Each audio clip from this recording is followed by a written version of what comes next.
Comment est-ce qu'on peut vouloir imposer la démocratie en tuant des millions de personnes? C'est de la dictature, ça, ce n'est pas de la démocratie.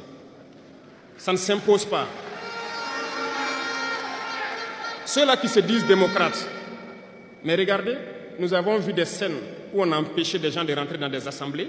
On a vu des scènes où des forces ont débarqué dans des assemblées pour obliger les députés à prendre des textes.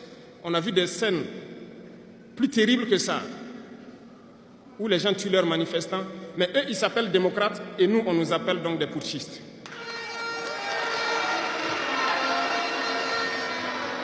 Si c'est ça la démocratie, je répète, nous ne voulons pas de cette démocratie.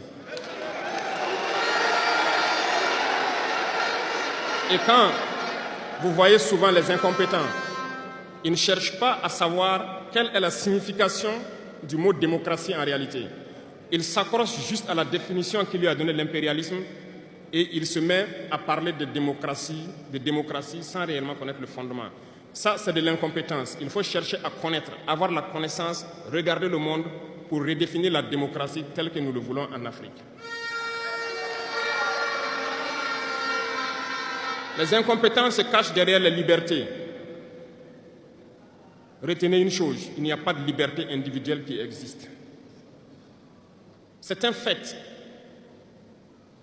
Vous pensez vraiment que chacun est libre? La liberté est collective.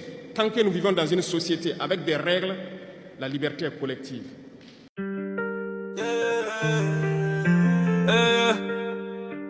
C'est pour le peuple, pour la fierté. Pour ceux qui lèvent le poing sans peur. Burkina, Afrique debout. Ah, Ibrahim Traoré. Ibrahim Traoré, le feu dans les yeux. Pour mon peuple, je vais jusqu'au bout. Dieu est témoin des vœux. On ne prie pas, on se met debout, même quand le ciel est brumeux.